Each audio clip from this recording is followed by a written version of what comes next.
두 번째 과목 연력학인데요. 이 연력학은 7문제가 기존의 기출문제하고 동일하고요. 4문제가 거의 유사한 문제예요. 그렇기 때문에 전체적으로 한 11문제가 거의 비슷하다라고 보시면 되겠죠. 뭐 7문제는 동일하니까 4문제 정도가 거의 유사하니까 이렇게 가볍게 또 정리를 해 보시면 뭐 쉽게 풀어가실 수 있을 거예요. 21번 문제 같은 경우는 쉬운 문제니까 여러분들 가볍게 푸시면 되겠고, 요거는 22번 문제는 2019년 9월 21일 23번하고 동일한 문제예요. 자, 23번은 좀 이따 같이 풀어보도록 하고요. 24번 문제는 2017년 3월 5일 31번하고 동일한 문제입니다. 그 다음에 25번 문제는 2018년 9월 15일 39번하고 거의 유사해요. 숫자만 조금 다르다라는 거죠. 조금 다르다. 그래서 여러분들이 뭐 뒷페이지는 또 가면서 정리하도록 하고요. 23번은 확대해가지고 같이 한번 풀어보도록 하죠. 23번 왕복동 내연기관에서 실린더 안찌름이 이거고 행정이 요거일 때, 행정이 중요하겠죠. 움직인 거리니까 스트로크가. 평균 유효 압력은 얼마다? 1200kPa이다 이렇게 주어져 있는데요. 1행정당 유효일은, 이 개념은 여러분들이 자 봐봅시다.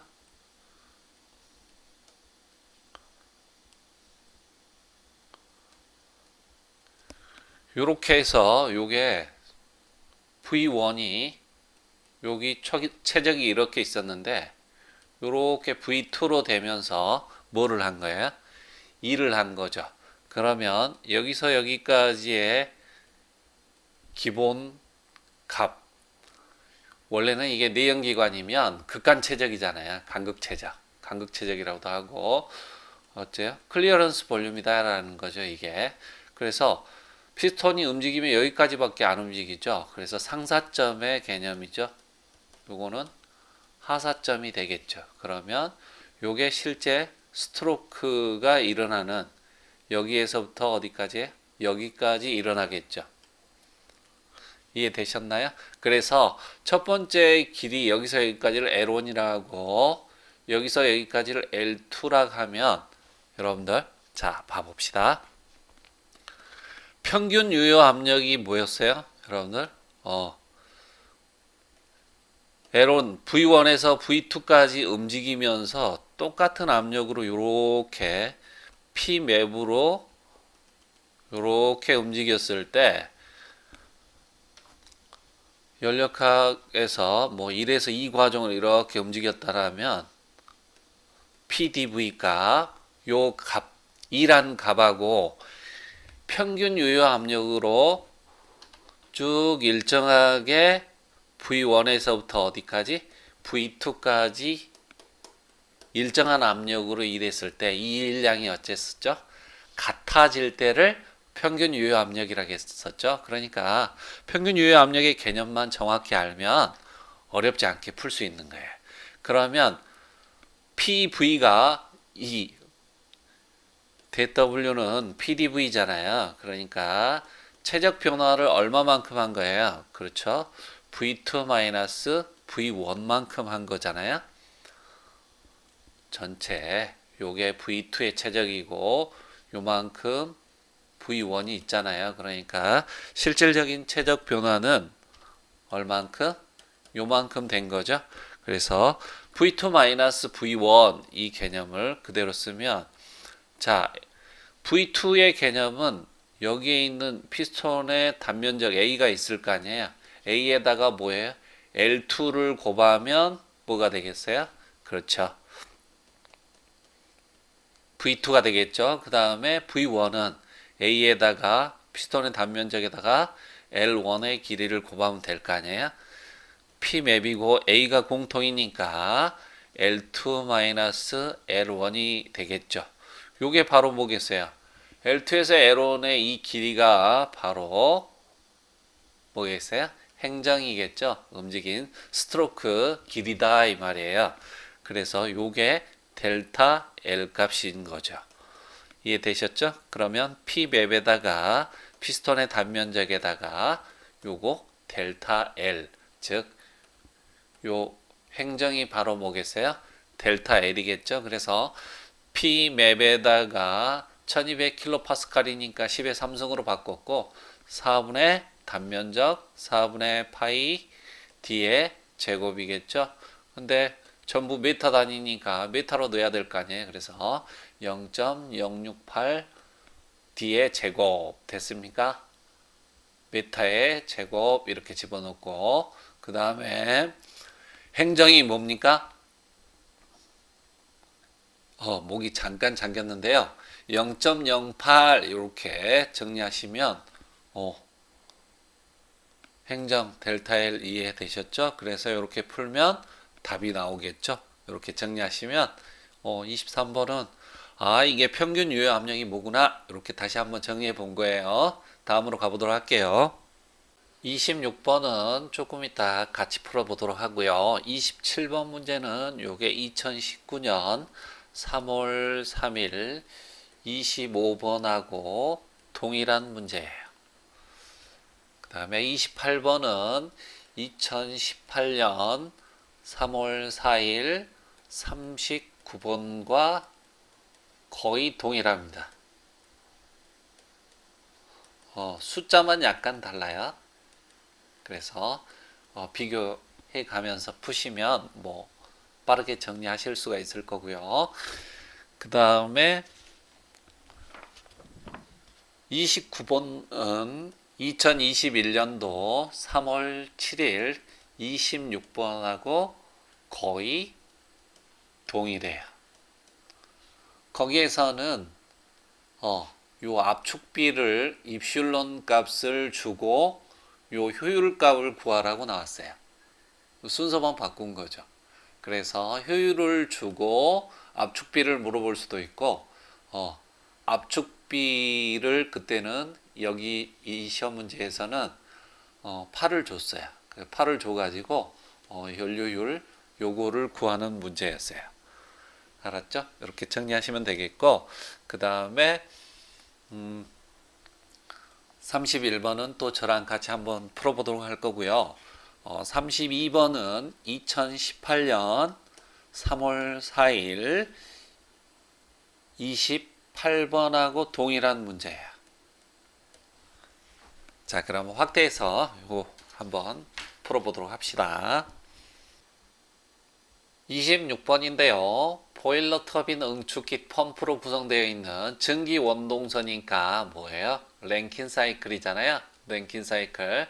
자, HS 선도에서 어벙하게 이렇게 그리면 자, 펌프에서 단열 압축한 다음에 정압 가열한 다음에 단열 팽창해 가지고 정압 방열하잖아요. 됐죠? 그러면 여기에다가 써 놓읍시다. 기본적인 사항들을. 자, 여기에서 뭐가 들어오겠어요? 펌프 1이 들어올 거 아니에요? 요거는 터빈 1이 출력이 될 거고요. 그 다음에 여기서는 뭐예요? 그렇죠. 보일러에 가열량이 들어올 거고 콘덴서가 응축기에서 방열을 하겠죠. 그러면 연료율의 개념을 한번 생각해 봅시다. 인풋이 Q 보일러잖아요. 그 다음에 출력일이 W 터빈에서 W 펌프를 빼면 요거는 입력일이죠. 요거는 출력일이기 때문에 실제 출력에서 내가 펌프는 해줘야 되는 일이잖아요. 요거를 빼주면 요게 바로 W 네트워크이죠. 참1 값이다 라는 거예요. 그래서 효율을 이렇게 구하면 열적인 측면에서는 Q 보일러 분해 Q 보일러가 내가 불을 떼주는 것이니까 인풋이잖아요. 실제 다 집어넣은 양이잖아요. 그러면 요 방열량은 빼고 나머지가 뭐를 하는 거예요? 일을 하는 거죠. 이해되셨어요? 그래서 효율을 열적인 측면으로 개념으로 이해를 하면 Q 보일러에서 가열량이고 요거는 방열량이기 때문에 방출한 양을 빼고는 2를 할 거 아니에요. 그래서 효율하고 이 값하고 같다 그러면 뭐를 구할 수 있는 거야? 당연히 요거는 1-QB분의 뭐가 되겠어요? QC가 될 거 아니에요. 그래서 요렇게 해서 뭘 구하면 되겠어요? QC를 구하면 되겠죠. 이해되셨나요? 이렇게 정리해서 여러분들이 뭐를 구할 수 있다? 콘덴서의 방열량을 구할 수가 있다라는 거죠. 여기에 여러분들 효율 이타 값이니까 요거 넘기면 QB분의 QC는 1-2타잖아요. 그래서 1- 효율값 0.212를 빼준 다음에 뭐를 곱해줘요? Q 보일러를 하면 뭐를 구할 수가 있겠어요? 그렇죠. Q 콘덴서의 방열량을 여러분들이 구할 수가 있겠죠. 이렇게 정리하시고 자 다음 문제로 가보도록 할게요. 31번인데요. 상태 1에서 경로 A를 따라서 1에서 2로 갔다가 2에서 지금 1로 오고 있는데 가역 사이클이다. 그러면 가역 사이클에 대한 기본 밀폐에 대한 연력학 일법칙의 기본 개념이 뭐였죠? 그렇죠. 사이클 변화 동안 이게 사이클 적분이잖아요. 사이클 변화 동안의 총 열량의 합은 사이클 변화 동안의 뭐와 같다? 일량과 같다 요거였잖아요. 그래서 dQ-dW가 내부의 에너지의 변화량이었잖아요. 근데 요 두 값이 같으니까 요게 0이 되겠죠. 그래서 내부 에너지의 변화량은 뭐가 된 거예요? 0이 된 거예요. 그 다음에 1 상태에서 2 상태로 가는데 시스템은 외부로부터 순위를 받았다. 이 개념을 이해하셔야겠죠? 자, 1에서 2 상태로 가는데 지금 최적이 줄어들면서 압력은 뭐 한 거야? 높아진 거죠. 그래서 부피가 줄어들면서 압력이 상승했다. 이 말은 뭐예요? 내가 시스템이 혼자 가만히 있는데 지가 최적이 줄어들면서 어째요? 압력이 높아질 수 있겠어요? 그렇죠. 그래서 외부 일이 투입이 된 거예요. 그래서 외부로부터 순위를 받았다 이런 내용인 거고요. 그 다음 사이클 과정 동안 시스템 내부에서 외부로 열이 전달되었다. 이 개념이 바로 2에서 1 상태로 오고 있는 개념인 거죠. 열을 2에서 1로 오면서 열을 갖다가 방출했기 때문에 어째요? 그렇죠. 압력이 지금 낮아지고 있는 거죠. 그래서 이 개념을 이해하시면 내부에서 외부로 순열이 전달되었다. 이 개념이 맞는 설명이겠죠. 4번은 이 그림으로 사이클 과정 동안의 총 엔트로피 변화량을 알 수 없다. 알 수 없는 게 아니고요. 가역 과정에서는 엔트로피 변화량이 있어요? 없어요? 없다라는 거예요. 그렇기 때문에 4번이 답이 되겠죠. 이렇게 정리하시면 되겠어요.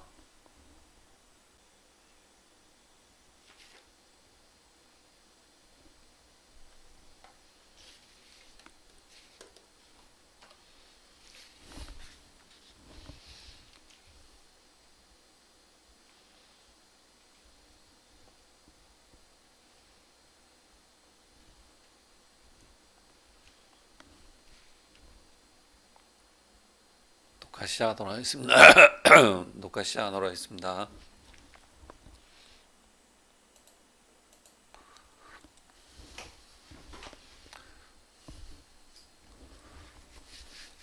녹화 시작하도록 하겠습니다.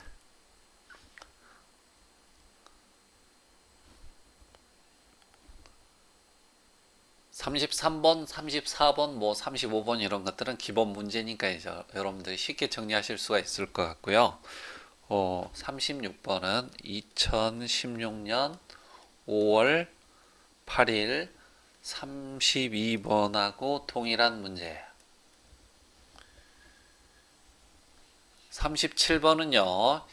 2016년 5월 8일 27번하고 동일한 문제입니다. 38번은 저하고 같이 한번 풀어보도록 하고요. 39번 문제는 2021년도 3월 7일 36번하고 거의 동일한 문제예요. 그 다음에 40번 문제는 2019년 3월 3일 23번하고 동일한 문제라는 거죠. 그러면 38번을 확대해 가지고 한번 같이 풀어보도록 하죠. 38번 복사열을 방사하는 방사율과 면적이 같은 두 개의 방열판이 있다. 각각의 온도가 A 방열판 줬고 B 방열판을 줬어요. 두 방열판의 복사열 전달량은 복사열 전달량 자체가 뭘로 계산했어요?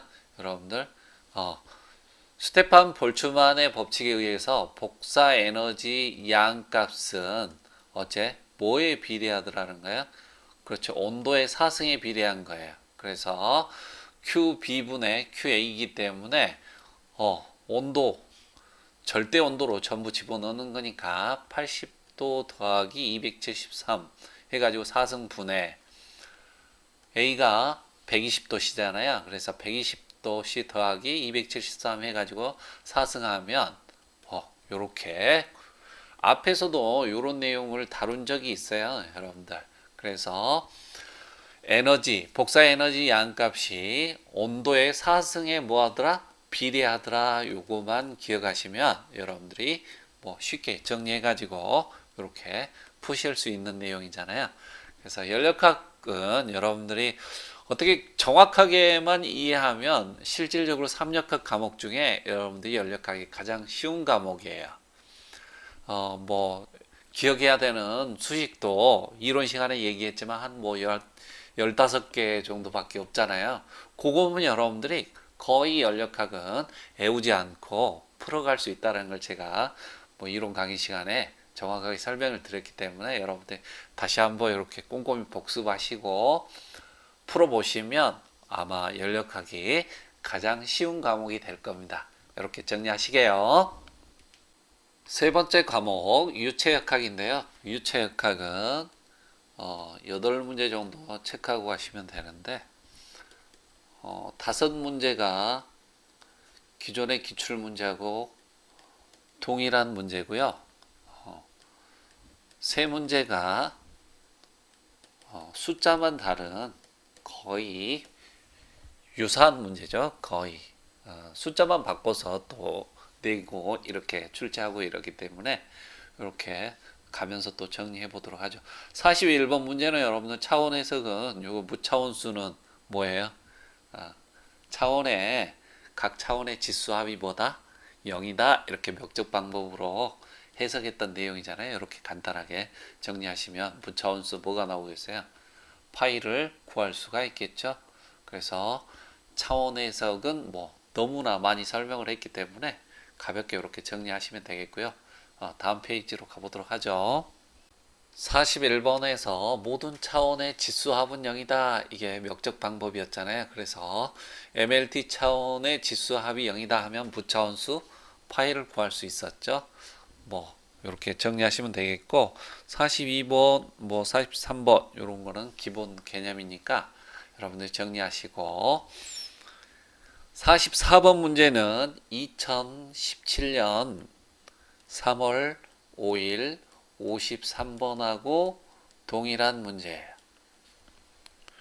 그 다음에 45번은 2017년 9월 23일 42번하고 동일한 문제예요. 46번은 여러분들 요거 잡아다니면 근데 이게 중력 가속도하고 같으면 지분의 AX가 바로 뭐예요? 1이 돼버리니까 요 각이 몇 도가 되는 거예요? 요게 45도가 되는 거죠. 탄젠트 45도가 1이니까 그래서 물통 안에 물이 반절만 남는다 이렇게 정리하시면 쉽게 정리하실 수가 있을 거고요. 47번 제가 이론 강의 시간에 여러분들 정리하면서 이거 기억할 때 낙스 하우세 뉴 맥스타 이렇게 기억하라고 정리해 준 적 있잖아요. 낙구식 점도계가 바로 스토크스 법칙을 사용했고요. 하이겐 포아젤 방정식이 오스왈드하고 세이볼트가 있었죠. 낙스, 하오세, 그 다음에 뉴턴의 점성 법칙을 사용하는 것이 바로 맥미첼 점도계하고 스타모 점도계가 있었죠. 그래서 낙스, 하오세, 뉴맥스타 이렇게 제가 이론 강의 시간에 한번 정리해 준 적이 있었죠. 그래서 하이겐 포아젤 방정식은 오스왈드나 세이볼트가 있으니까 이렇게 정리하시면 되겠고, 세이볼트 점도계는 연료 오일 등의 점도를 측정하는 점도계로 일정한 유량의 연료 오일이 가는 관, 세관을 통과하는 데 걸리는 뭐를 시간을 초로 표시해서 어째요? 점도가 높은 거는 어째요? 오래 걸릴 거 아니에요. 가는 세관을 통과하더라도. 이해되셨죠? 이렇게 측정하는 것이 바로 뭐냐면 세이볼트 점도계다. 그 다음에 48번하고 49번은 확대해 가지고 풀어보도록 할게요. 48번인데요. 평판 위를 지나는 경계층 유동에서 경계층 두께가 델타인데 경계층 내의 속도가 이렇게 주어져 있어요. 그런데 경계층 배제 두께 델타 스타와 델타의 비를 구하라 이렇게 되어 있는데, 경계층 배제 두께 델타 스타는 에스터리스크 요 값은 요 값을 갖다가 여러분들 적분한 거죠. 0에서부터 경계층 두께 델타까지 1-u분의 스몰 u 요 값인 거죠. 그래서 u분의 u 값에 적분을 한 값이에요. 그러면 0에서 델타까지 1 마이너스 요게 뭐겠어요? 사인 2 델타분의 뭐다? 파이 y dy 이렇게 되겠죠? 그러면 요거 적분하면 뭐예요? 1은 당연히 y가 될 거고 0에서 델타 이렇게 될 거고요. 적분을 한다라기보다는 미분을 이해하는 게 더 빨라요. 그래서 요거를 미분하면 뭐가 되겠어요? 사인 값이 나오는, 마이너스 사인 값이 나오는 값이 뭐가 있죠? 그렇죠. 코사인 값이잖아요. 그래서 코사인 2 델타분의 파이 y, 코사인 x를 미분하면 마이너스 사인 x잖아요. 이해되셨죠? 그래서 똑같은데 요게 기본적으로 뭐예요? 코사인 fx죠. 기본 개념이. 그래서 요게 그냥 사인 y 요렇게 돼 있으면, 마이너스 사인 y였으면 플러스 코사인 y가 답이었겠지만은 코사인 fx의 미분은 마이너스 사인 fx에다가 요 fx 값을 한 번 더 미분한 값을 사용하잖아요. 이해되셨죠? 그래서 그 개념을 갖다가 적용한 거예요, 여러분들. 그래서 코사인 2 델타분의 파이 y 값을 갖다가 미분하면 마이너스 사인 2 델타분의 뭐예요? 파이 y예요. 이걸 갖다가 한 번 더 미분하게 되면 어떻게 돼요? 2 델타분의 뭐예요? 파이가 이렇게 있을 거 아니에요. 그러니까 요게 없던 게 생기기 때문에 여기에다는 어찌가 되겠어요? 역으로 2 델타분의 파이 분의 뭐예요? 2를 갖다가 어째요? 곱해줘야 되는 거죠. 자, 요거를 미분하면 요게 나오는데 지금 여기에는 이 값만 있잖아요. 그러니까 요걸로 어째요? 요 뒤에가 나눠주는 값이 있어야 요거 약분되면 어째요? 요거만 남겠죠. 이해되셨나요? 요렇게 역연산의 개념으로 정리하시면 더 쉽게 푸실 수 있을 겁니다. 그래서 요거는 적분하면 델타 값일 거고 더하기 요거는 파이분의 2 델타가 역수로 되니까 그러겠죠?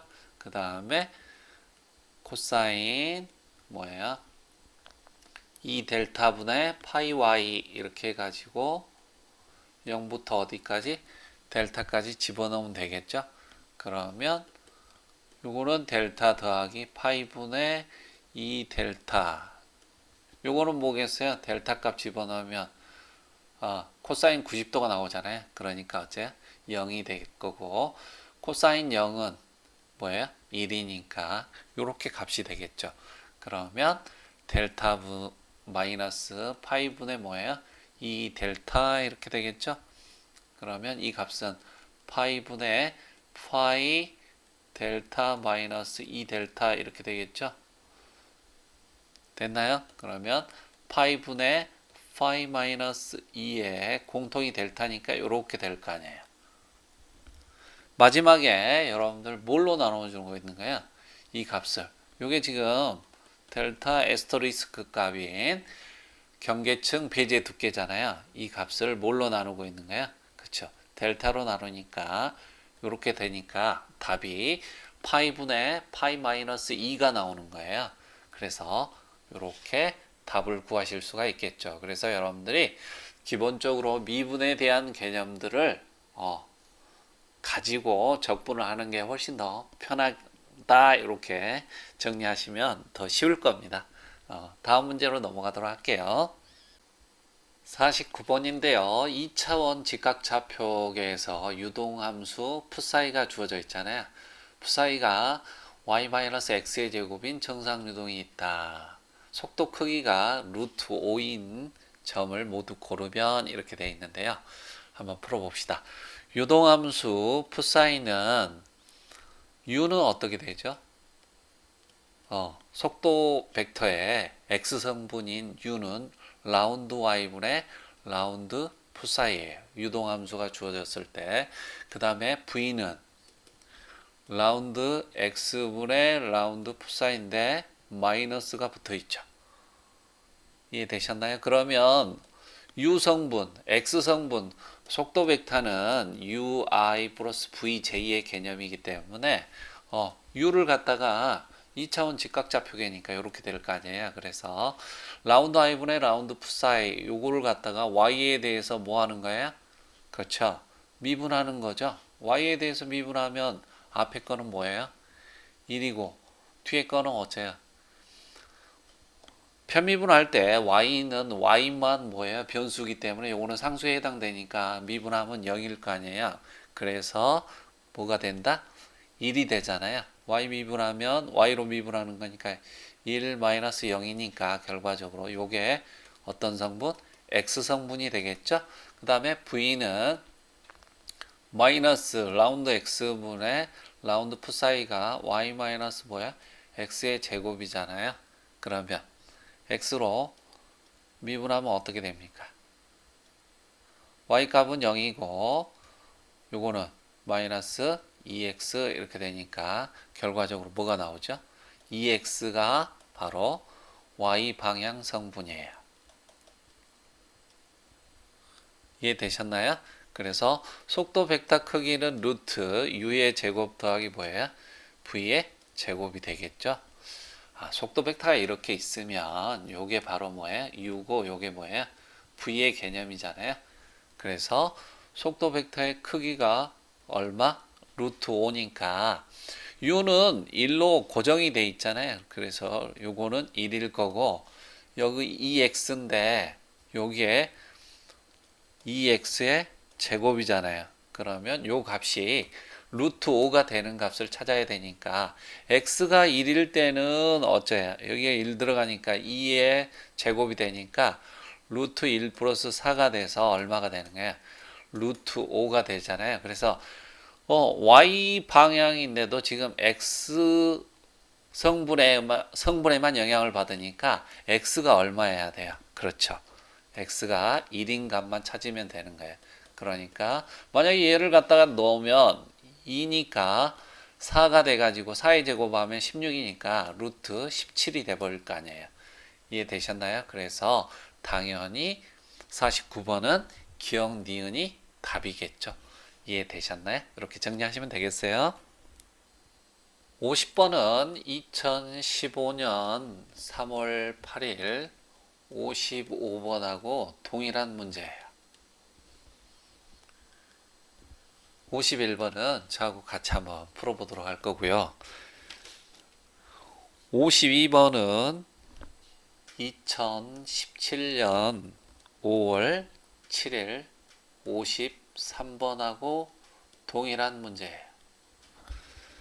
그 다음에 2016년 3월 6일 54번하고 거의 유사한 문제예요. 수력급에서는 하이드롤릭 그레이드 라인은 뭐예요? 뭐뭐만큼 속도 수도만큼 아래에 있다라는 거죠. 에너지 라인하고 차이가. 그래서 압력 수도하고 위치 수도를 두 개 더한 값이 보라 뭐예요?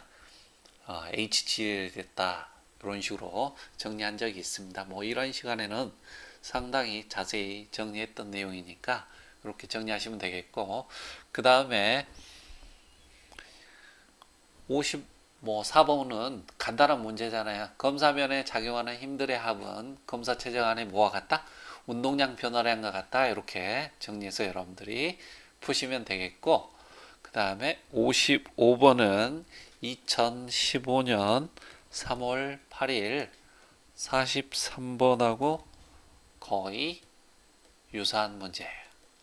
그래서 뭐 비슷비슷한 문제들이 나오고 있으니까 이렇게 정리하시면 되겠고, 51번은 확대해서 한번 풀어보도록 할게요. 51번인데요. 바닥부 단면적이 1제곱미터인 탱크니까 피스톤도 당연히 뭐예요? 피스톤도 요 단면적이 뭐예요? 1제곱미터가 되겠죠? 그런데 여기가 물이 차 있는 거죠. 수면과 노즐 중심부 사이가 이렇게 1m인 경우 유량을 Q라고 한다. 이 유량을 2배로 하기 위해서는 수면상에 피스톤을 이렇게 놓으면, 피스톤을 올려놓으면 여기에 뭐가 가해지겠어요? 그렇죠. 압력이 가해지겠죠. 물에. 이해되셨나요? 그래서 이 압력을 나중에 P2라고 해석할 거예요. 그래서 무게를 올려놓으면 압력이 가해질 거 아니에요. 물에. 그래서 이 P2를 구하면 P2에다가 요 면적 A를 곱하면 이 피스톤에 뭐가 나오겠어요? 무게가 나오겠죠.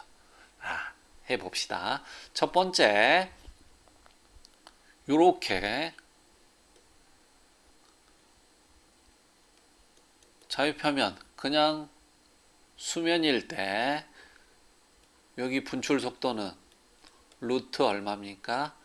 EGH다. 요거는 뭐 안 구해도 되겠죠. 그래서 요 V1의 속도가 루트 EGH다. 이렇게 해서 여기 높이 해가지고 여러분들이 풀었었습니다. 요거는 기본적인 사항이니까 베르누이 방정식 적용하면 바로 나오잖아요. 그래서 요게 나오는 거고, 피스톤을 설치 안 했을 때 속도가 V1이 루트 EGH다 라는 거죠. 두 번째, 피스톤이 이런 형태가 눌렀을 때는 1과 2의 베르누이 방정식을 적용해 봅시다.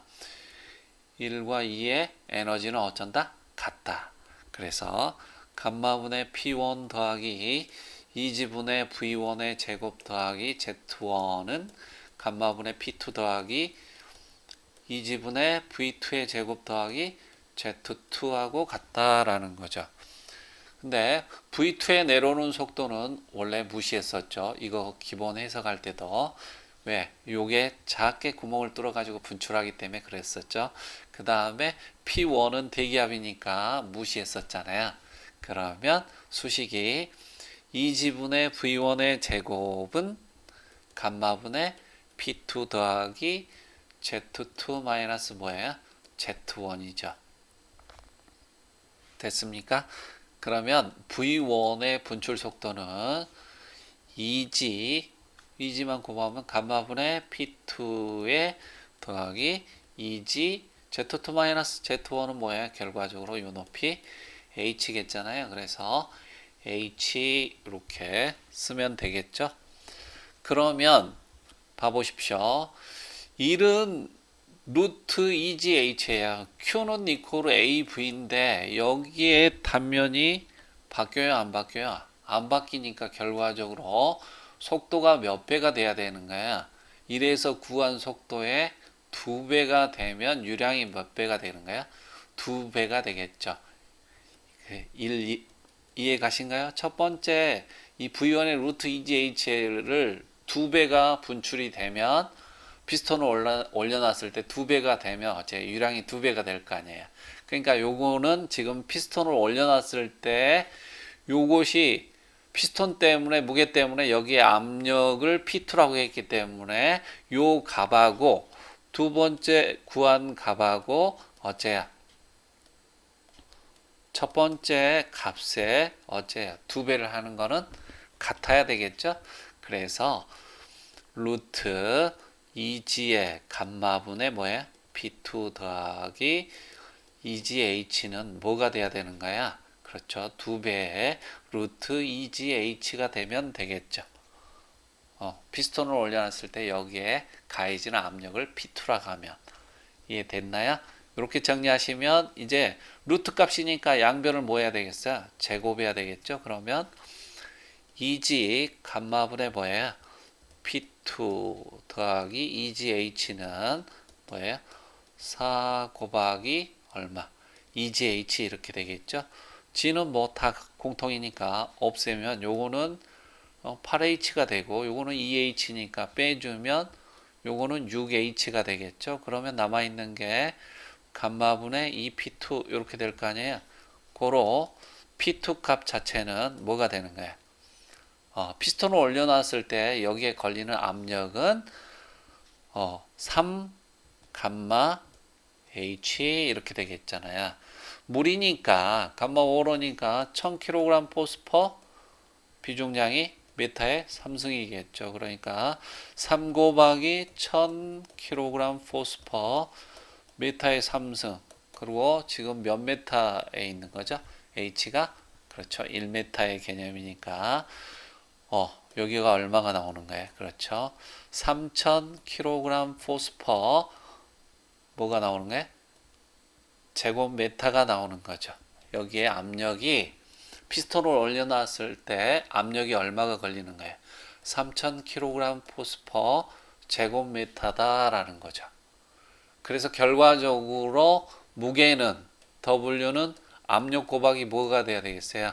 면적이 돼야 될 거 아니에요. P2에다가 요 면적 됐습니까? 압력 3000kg 포스퍼 메타의 제곱이죠. 여기인데 면적이 얼마예요?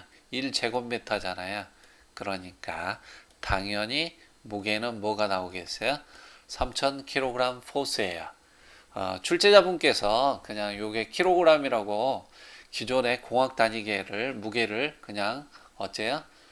몇 킬로그램짜리 놓아야 되는가 이렇게 물어봤기 때문에 정확하게는 이제 공학 단위계인 킬로그램 포스로 써야 되겠죠. 그래서 답은 뭐가 되겠어요? 그렇죠. 3000kg. 우리가 뭐 평상시에 너 몸무게 몇 킬로그램이야 이렇게 물어보는 거는 저는 75kg인데요 이렇게 제 몸무게를 얘기해 버렸네요. 그래서 희망사항입니다. 더 나갑니다. 그래서 75kg이 아니고요. 정확하게 표현하자면 75kg 포스다 이렇게 얘기해야 맞죠. 요거는 뭐의 단위니까 질량의 단위니까. 그래서 여러분들이 개선에 관행적으로 써왔기 때문에 여러분들 그냥 공학 단위계를 그냥 킬로그램으로 계속 써왔었어요. 그렇기 때문에 3000kg 이렇게 출제자분이 그렇게 낸 거기 때문에 3000kg 포스다 이렇게 인식하고 여러분들 이 문제를 해석하시면 되겠어요. 이해되셨죠? 56번은 2020년 6월 21일 51번하고 거의 동일한 거예요. 숫자만 조금 다르다라는 거죠. 그래서 뭐 기본 원칙, 자유표면을 갖는 유동은 뭐가 같아야 돼요? 프로듀스가 같아야 된다. 뭐 이런 거는 기본 사항이니까 정리하시면 되겠고 59번은 저하고 다시 한번 같이 풀어보도록 할 거고요. 나머지는 뭐 기본적인 사항의 문제들이니까 여러분들이 푸시면 되겠고 그 다음 60번은 2019년 3월 3일 56번하고 동일한 문제예요. 그래서 59번만 확대해 가지고 한번 풀어보도록 하죠.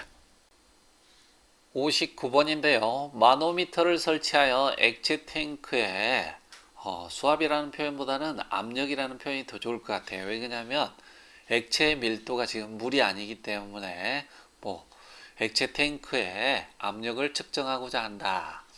수은 액주 높이차가 여기가 0.5m, 50cm였잖아요. A점에서 뭐를 구하라? P A점의 계기 압력을 구하라 이렇게 돼 있잖아요. 자, 만약에 여기 들어있는 액체의 압력이 밖에 압력, 표준 대기압하고 같다라면 어째요? 수은이 높이차가 어째요? 요게 똑같이 분홍색이 여러 개 들어가 있겠죠? 그래서 여기에 압력이 더 크니까 요거를 갖다가 누르니까 밀어 올리는 거잖아요. 0.5m만큼. 이해되셨나요? 그러면 P 기역의 압력은 뭐와 같다? P 니은과 같다. P 기역의 압력은 P A점의 압력, 그죠? 더하기 감마 액체에다가 얼마입니까? 여기서 여기까지가 3cm니까 30cm니까 0.3m가 되겠죠? 그 다음에 P 니은의 압력은 P ATM 더하기 감마 수은을 얼마만큼? 0.5m만큼 요만큼 있는 거잖아요. P ATM에다가 요거 더하기 압력 더하기 요만큼 있는 거잖아요. 됐습니까? 그래서 P A 더하기 감마 액 곱하기 0.3m는 P ATM 더하기 감마 수은 곱하기 0.5m더라라는 거죠. 그러면 PA-PATM은 요거 마이너스 요거 이렇게 네모 세모 하면 네모 마이너스 세모 이렇게 정리하시면 되겠죠. PA-PATM PA점의 압력이 요 개념이 바로 PABS의 개념이에요. 절대 압력의 개념은 계기압 더하기 뭐예요? PG 곱하기 PATM 밖의 압력의 개념이잖아요. 이해되셨나요? 그래서 PA의 개념은 PABS하고 같은 거예요. 절대 압력인 거죠. 여기가 가지고 있는 절대 압력. 그래서 PABS하고 밖의 외부 압력이 표준 대기압이니까 우리가 살아가는 가령 용기 안에 이 바닥의 압력을 구하라 그러면 보통 우리가 요거는 감마 H로 요거만 계산하는 요거는 어떤 압력인 거예요? 계기 압력인 거죠. 바깥에는 기본적으로 뭐가 있는 거예요? 그렇죠. 평균 해수면일 때는 이 표준 대기압이 요걸 구하는 절대 압력의 개념인 거죠. PATM에다가 뭐가 감마 H에 요게 바로 계기압 게이지압이다라는 거예요. 그러니까 PABS 절대압 얘가 가지고 있는 절대압력을 PA라고 했을 때 PA-PATM의 개념이 바로 뭐가 되는 거예요, 여러분들? 그쵸? 계기압이 되는 거죠. 그래서 PA-PATM의 개념이 바로 뭐다? 그렇죠. 게이지압이 되는 거예요. 그래서 네모 마이너스 세모 이렇게 정리하시면 뭘 구할 수가 있는 거예요? 계기 압력을 여러분들이 구할 수 있겠죠. 이해되셨나요? 그래서 비중을 주는 이유는 비중은 뭐예요? 물에 대해서 뭐예요?